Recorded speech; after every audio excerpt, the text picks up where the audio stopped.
Former State Senator Daniel Squadron has written a book suggesting that state legislatures should be another branch of the federal government. But one of his most tantalizing arguments has to do with urging people to back inspiring young candidates who can throw the old guys out. Did he have a crystal ball or something? So I'd like to read you, proof that I actually read your book, something on page 189, where you say, if you want to support an inspiring candidate, I recommend a 28-year-old against a 30-year incumbent in a Democratic primary in the safe district. Seriously? You predicted this months ago?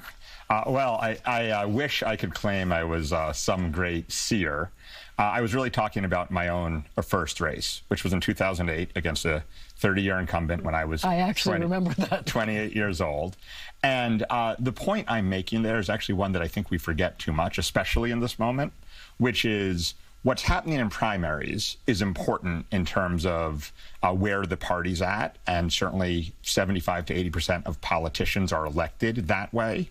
But it's very different than the question of which party, which ideological movement is in control in the country. That 25 to 30% or 20 to 25% of districts is a very different kind of thing. Primaries and general elections are apples and oranges, or even apples and carburetors. I guess my question is this.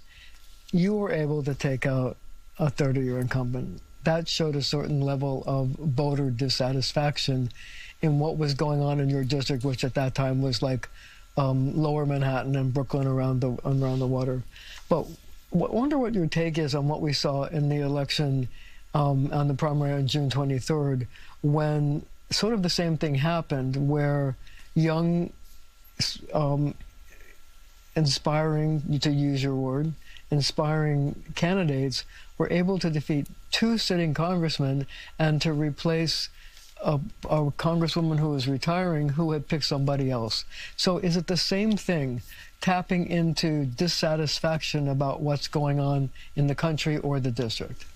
It was actually pretty rare back in 2008, certainly on the Albany side, but that's changed. You know, it's not actually a new story that the most progressive or most populist candidate is winning the primaries in New York. I'm old enough to remember an election that I didn't win citywide in 2013, but Bill de Blasio, the progressive populist in that race, winning.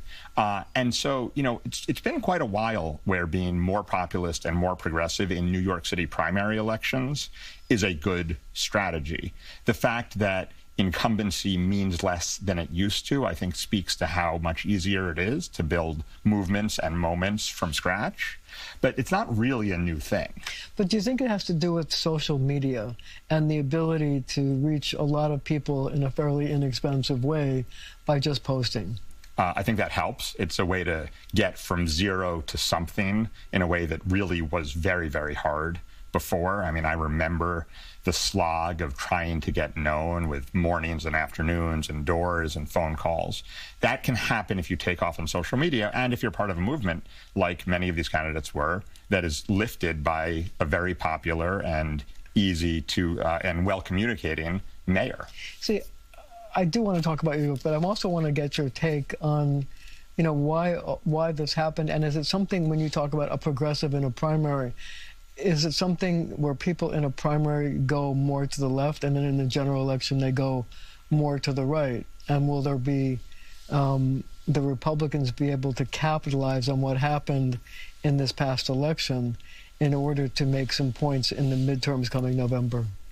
Look, there's no question that primaries in both parties, and we've seen this through the spring in the Republican Party too, are creating outcomes that in many general elections could lead to a boogeyman creation by the other party. But that's also always true. I think the mistake is when those of us who are looking at what's happening in this country, looking at the danger to competitive elections that I believe our president poses in the country, not confusing the two. You know, I have Sidney Batch, the North Carolina minority leader, in the book, talking about the fact that when you have so much partisan sorting in election districts, you end up with this kind of encouraging to play to the base.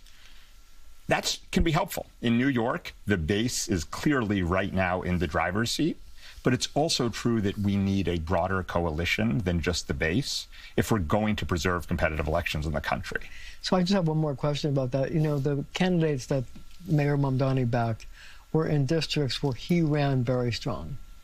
So his natural base was there. So the question is, was the election results the result of the fact that there was a natural base, a natural group of people who would turn out for his candidates, but is it translatable across the city, or is it just those specific districts that he could do well because there was a big turnout?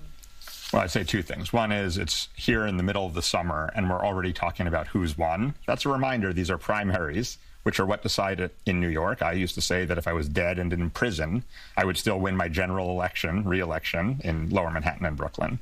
So this is about primaries. The other thing is, and this is not a popular piece of punditry, which I guess why I had to maybe write the book, but I think campaigns are much more individualized than people think. Why? I won in 2008 because I knocked on nearly 10,000 doors, and I made the case that we could and should expect more from state government.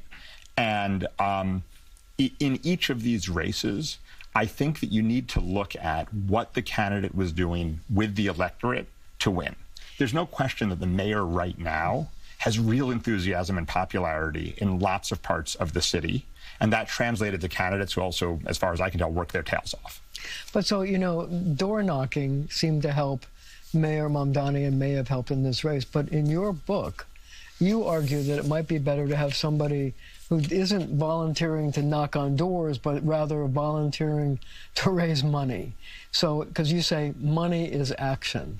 So what is it? Is it both?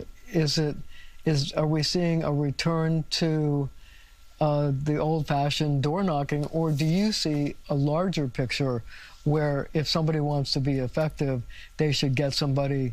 I mean, you talk about, you know, Donald Trump having Elon Musk, for example, who was a supporter but also gave him a lot of money. I mean, what are your thoughts on that? I mean, who here thinks that Elon Musk's rallies in central Pennsylvania did more to help Donald Trump get elected than a $250,000 check to that cause? I think we all, I said $250 million, I hope. I think we all would agree that the rally wasn't as important as the contributions. That can also apply to individuals. So door knocking by the candidate themselves in races where there's few enough voters that you can meet a critical mass is the single most important thing candidates can do. For state legislative candidates, it's the most important thing they can do personally. But what about volunteers doing the knocking for you? Right, so let's look at this. So let's look at the volunteers that propelled the mayor from an assembly member directly into Gracie Mansion. Were you surprised by that? I was surprised that it got over the top. But if you actually look at the fundamentals of what happened, he was really successful at getting attention on social media, but also dollars. The mayor was not, by the end of that race, underfunded, at least in terms of the hard side dollars. There were some independent expenditures. You saw that again this spring. You know, the number of ads, for those of us who were watching the Knicks, for the insurgent candidates matched the ads for the incumbents. A lot of those dollars, though, are grassroots dollars that are being pooled by a movement with energy. Do I think the fact that those candidates had money to communicate was more important than rallies that got people fired up? Absolutely no question. But if you ran again, would you run the same campaign that you ran the first time you ran? Oh, if I did, I would lose. Well, seriously? Yeah. Why? Because it's changed. It's changed. That campaign was really about building individual relationships with literally thousands of people. And today what you need is what? I think you need to be able to build relationships through that smartphone that's in everyone's pocket. So it's all about media. It's all about social media. It's all about electronic media. Well, I think the difference with media, though, is that it is more of a two-way conversation. So I think that sort of fundamental truth holds, which is, and we talk about this here, it's why state legislative politics are still so exciting. It's why you're still thinking about them when you certainly have bigger fish to fry. It's why I've written the book on them. Because state legislative politics are that two-way conversation distilled. In some places, like New Hampshire House districts, which are smaller than the New York City Community Board, you can do it without social media. In a district like the New York Senate district, you need both, but it's still the two-way conversation that wins you elections. Okay, we're going to have to leave it right there for now, but up next, the head of New York's Office of Cannabis Management.